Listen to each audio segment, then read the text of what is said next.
Like, subscribe, comment, all that good stuff. Help promote and rank up my channel. So I'm very late on this review. Chucky episode 2. This will be a spoiler review. So if you don't want to hear it, get out. If you haven't seen episode 1, get out. Late on this review because my hands were injured. I couldn't do anything really. It sucks when both your hands are useless. You can't really do much. Really sucks. So I'm late on this review. Don't know if anybody's gonna watch it. However, for a quick bit of context, I really enjoyed episode 1 of this series. I did not go into it expecting to enjoy it that much, and I was surprised.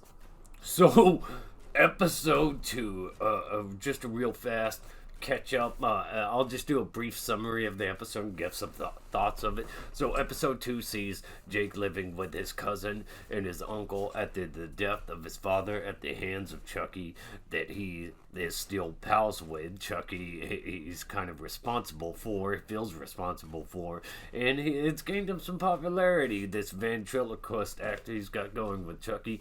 But bullies such as Oliver seem to socially accept him now and apologize for their behavior. However, there may have been a hidden agenda there, him inviting them to the party, possibly knowing what Lexi was going to do.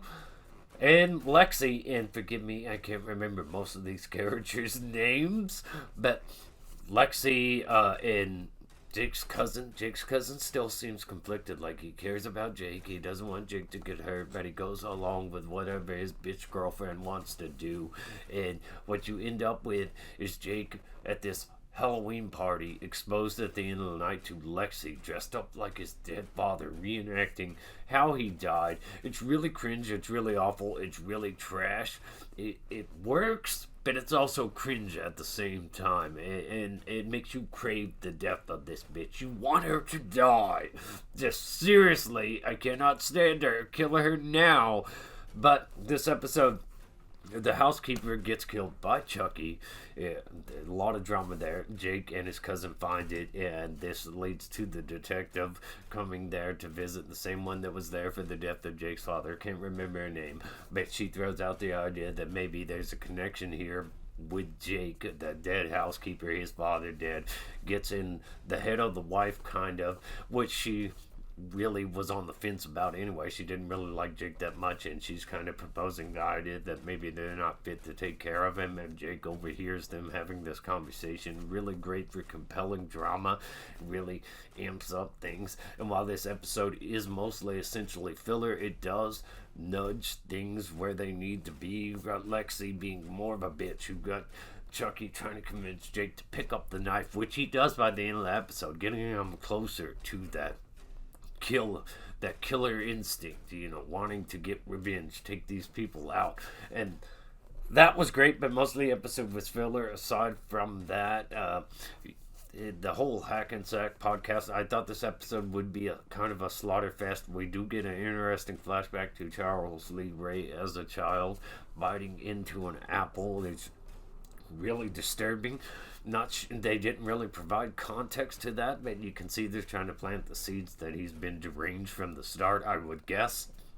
However, Chucky does go out on his own on the town trick-or-treating, and it does lead to this woman eating one of his razor blade filled candy apples and calling the police, getting that detective there and telling her that it was a kid in good guy overalls, which now the detective is probably gonna suspect Chucky more so now than Jake, which I find interesting. I'm wondering which way it's gonna go. Is she gonna suspect Jake, or is she gonna suspect Chucky? Is she actually gonna do research and find out, that there's this big myth about this doll Chucky, because you would think that people would know more in this world, but apparently they don't.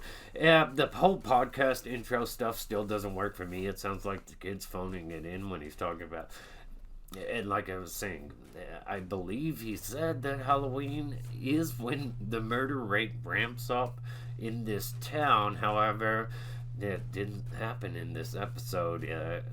Considering there was a party, I thought it was going to be a slaughter fest, but it didn't happen. You got Chucky bonding with Lexi's little sister, kind of. I'm wondering if he's going to try to take her body at some point. I would have to rewatch the last two movies to really understand more of what's going on. I thought this episode was okay. It's essentially filler. Not as good as the last episode. However, it does do enough to really push Jake forward. We'll see if he actually becomes a killer or not. We'll see if Logan decides to start to lean more the direction of his wife, where she doesn't want to have the responsibility of taking care of Jake.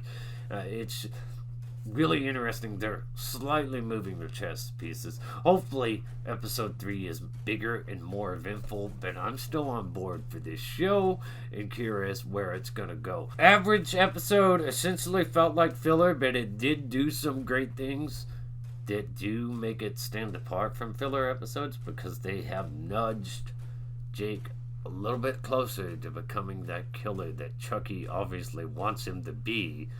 For whatever reason, remains to be seen.